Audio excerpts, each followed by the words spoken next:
نحمده ونصلي ونسلم على رسوله الكريم بسم الله الرحمن الرحيم قال سيدنا الشيخ محي الدين ابو محمد عبد القادر جیلانی رضی اللہ تعالی عنہ فمن اراد صلاحها فلیجاہدها حتی یامن شرها، یعنی سرکار غوث اعظم ارشاد فرماتے ہیں کہ جو شخص نفس امارہ کی درستی چاہے وہ اس کو اتنا مجاہدے میں ڈالے کہ اس کے شر سے بے خطر بن جائے.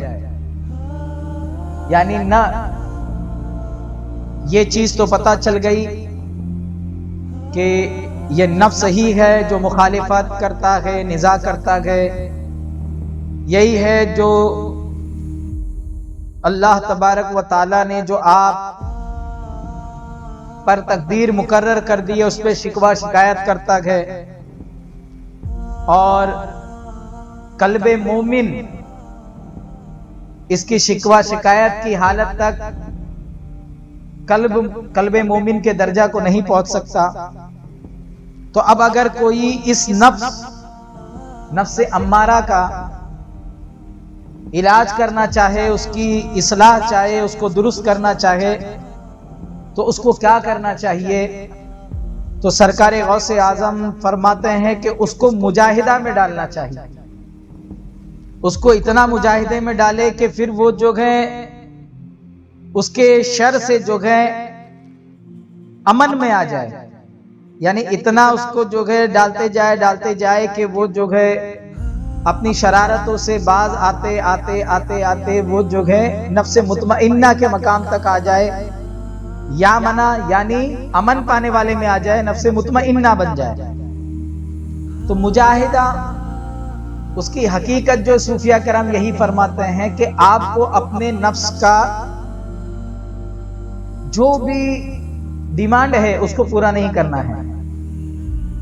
جو نفس کے ڈیمانڈ ہو رہے ہیں، جو نفس جو مانگ رہا ہے، اس نفس کو وہ چیز دینا نہیں ہے، بلکہ جو ہے نفس کی مخالفت، نفس کو تقوی کی لگام لگانا، اس کو ہی مجاہدہ کہتے ہیں.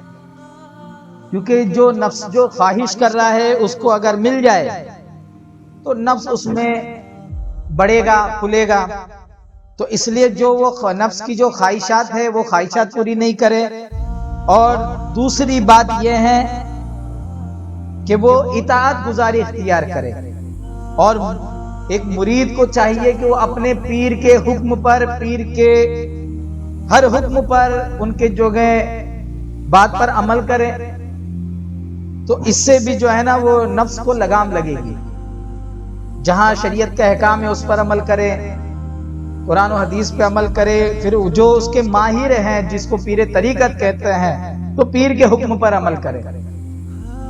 تو یہ جو ہے ان چیزوں کے ذریعے بھی مجاہدہ، یہ جو پیر جو حکم دیتا ہے یہ اس کے حکم پر عمل کرنا بھی جو ہے نا بہت بڑے مجاہدوں میں شمار ہوتا ہے. تو جو نفس کو جو ہے نا نفس تڑپڑا جائے گا، نفس جو ہے اندر سے تل ملا جائے گا، ایک دم گڑبڑا جائے گا. کیونکہ اس کو جب نہیں ملے گا، کوئی چیز نہیں ملے گی. جب ایک انسان، جیسے ایک انسان کو آپ پانی میں ڈالو، ایک وقت تک وہ رہے گا، اس کے بعد وہ پانی سے باہر آنا چاہے گا، لیکن جب اسے باہر آنے نہیں ملے گا تو وہ تھڑپڑا جائے گا. ایسے ہی نفس جو ہے نا تھڑپڑا جاتا ہے. نفس ایسے ہی تھرا جاتا ہے ایک دم، اور تھرا جانے کے بعد وہ آپ کو ڈرا دیتا ہے کہ اب کیا ہوگا، اب تو تم ختم، تمہارا دین. لیکن ایسا کچھ نہیں ہوتا ہے. آپ اگر اس وقت صحیح سے اس پہ قابو پا لے، اس کے بعد وہ آپ کے کنٹرول میں آ جائے گا. لیکن اس کی تھراہٹ سے، اس کی تھڑپڑاہٹ سے کرتے کیا ہے، ہم جو ہے اس نفس کے تقاضے کو پورا کر دیتے، اس کو خوراک دے دیتے ہیں. اور اس کو خوراک دے دیتے ہیں، اس کے بعد پھر وہ کیا کرتا ہے، آپ کو اپنا غلام بنا لیتا ہے. اور پھر کہ آپ کے اعمال، کردار سب سے پھر وہی بدبو آئے گی. پھر نفس امارہ کی بدبو آئے گی، نفس مطمئنہ کی خوشبو نہیں آ سکتی. تو اس کو لگام لگانا ہے. مجاہدہ جتنا آپ مجاہدے میں اس کو ڈالیں گے اتنا ہی جو ہے اور اب اس میں سب سے مجاہدے کی چند اقسام بعد میں بیان کروں گا. یہ سمجھیے کہ سب سے پہلے تو آپ اندر اپنے ٹھہرے اور آپ بھی اس پہ بھی اپنے اندر تھوڑا نظر کرے کہ یہ نفس امارہ جو مخالفت چاہ رہی ہے، جو خواہشات سے ایک دم بھری پڑی ہے، اس کو چاہنا ہے، اس کو باہر دیکھنا ہے، اس کو لوگوں سے بات کرنا ہے، اس کو بہت ساری چیزیں مانگتا ہے، اس کو یہ چاہیے، وہ چاہیے، فلاں چاہیے، ڈھمکا چاہیے، اس کو سب چاہیے.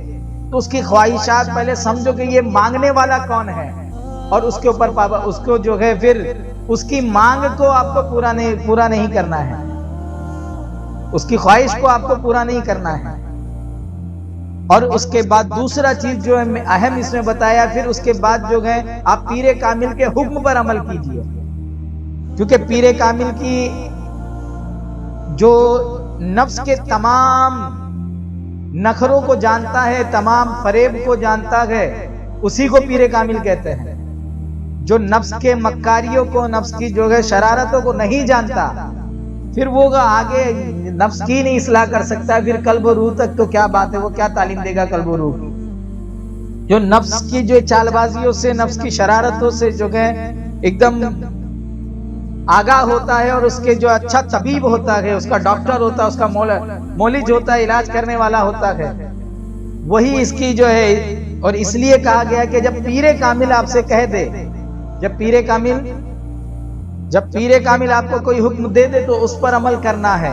پیر کامل جو گئے آپ کے ساتھ جو معاملہ کرے اس پہ صبر کرنا ہے، کیونکہ وہ اس کا کام ہی رہتا ہے کہ وہ جو گئے آپ کے نفس کی اصلاح کرے، کیونکہ آپ کی تزکیہ نفس، تصفیہ قلب کرنے کے بعد ہی آپ کہیں آگے بڑھیں گے.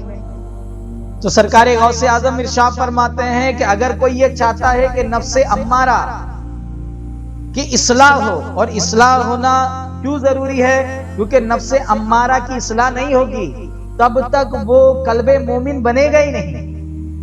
اگر قلب کو قلب مومن بنانا گئے تو نفس امارہ کی اصلاح کرنا ہوگا. اور اگر آپ کو توکل میں، اخلاص میں، توحید میں، اور آپ کا دین مضبوط اور زندہ اور تازہ کرنا ہے تو آپ کو نفس کو مطمئنہ کے مقام پہ لانا ہی پڑے گا، نفس امارہ کی اصلاح کرنی ہی پڑے گی. اور یہ قلب ہے، یہ جو شکوہ شکایت جو کرتا ہے، اس کی شکوہ شکایت روکنی ہے تو کیا کرنا پڑے گا آپ کو؟ تو آپ کو نفس کو لگام لگانی پڑے گی، نفس امارہ کی اصلاح کرنا پڑے گی. تو نفس امارہ کی اصلاح کرنا ضروری ہے. وہ بھی پچھلے بیانات کے اندر جو ہے، پچھلے 2-3 بیانات میں بیان کیا کہ وہ تمام چیزیں ضروریات تھی کہ نفس کی اصلاح کرنا ضروری ہے. اور نہیں کرے گا تو اس کے ذریعے ہوگا کیا؟ اپنے لیے وہ جو ہے پریشانیوں کا دروازہ، مصیبتوں کا دروازہ، اپنے لیے جو ہے جہنم کا دروازہ کھول لے گا، اور اندر ہی اندر جلن، حسد، بغض، تمام روحانی بیماریاں، قلبی بیماریوں کا گھر بن جائے گا. یہاں تک کہ پھر وہ اگر وہ مسلمان کے درجے میں بھی ہوگا تو پھر جو ہے اس کا قلب مسلم بھی قلب کافر بن سکتا ہے.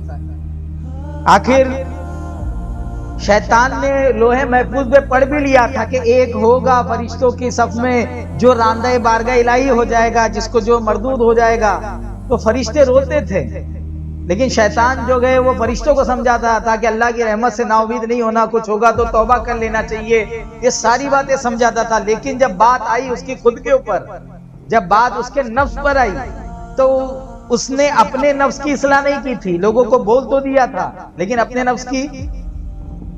نفس کی اصلاح نہیں کیا تھا. اس لیے ہوا کیا، اس نے نفس کو اگر اصلاح کر دیا ہوتا تو پھر بات کچھ اور رہتی. اگر اپنے ہی نفس کی اصلاح کر لیا رہتا تو بات کچھ اور رہتی. اب اپنے نفس کی اصلاح نہیں کیا اس نے، اس وجہ سے وہ مارا گیا. لوگ پوچھتے ہیں سب کو شیطان گمراہ کرتا ہے، شیطان کو کس نے گمراہ کیا؟ تو شیطان کو اس کے نفس امارہ نے گمراہ کیا. شیطان کو تو یہ نفس امارہ کا اگر علاج نہیں کیا گیا تو شیطان جس نے ہزاروں سال، لاکھوں سجدے، کروڑوں سجدے کیے گئے، وہ تمام کے تمام سجدے جو ہیں اللہ تبارک و تعالیٰ نے ٹھکرا دیے اور سب کے سب کل عدم ہو گئے، جیسے کبھی کیا ہی نہیں. اس کی کوئی ویلیو نہیں رہے. تمام سجدوں کی جو کروڑوں سجدے، اربوں خربوں سجدے کیے اس نے، وہ تمام سجدوں کی ویلیو زیرو ہو گئی. زیرو ہو گئی، وہ کس وجہ سے؟ اس کی اصل وجہ کیا تھی؟ اس کی اصل وجہ نفس امارہ تھا. اس کی اصل وجہ نفس امارہ تھی. تو اس کی اصلاح کرنا ضروری ہے. اور اس کی اصلاح کا طریقہ سرکار غوث اعظم کیا فرما رہے ہیں؟ تو سرکار یہی فرما رہے ہیں فمن اراد صلاحها، جو اس نفس امارہ کی اصلاح کرنا چاہتا ہے، درستی کرنا چاہتا ہے، فَلْيُجَاهِدْهَا، تو اس کو نفس کو مجاہدے میں ڈالنا چاہیے، حَتَّى يَعْمَنَ شَرَّهَا، یہاں تک کہ اس کی شرارت سے امن میں آ جائے، مطمئن ہو جائے، نفس جو ہے مطمئنہ بن جائے. تو اللہ تبارک و تعالی ہمیں جو ہے اپنے نفس کو مرشد کامل کی تعلیمات سے تمام نفس امارہ پر کام کر کے اسے مطمئنہ بنانے کی جو ہے توفیق عطا فرمائے.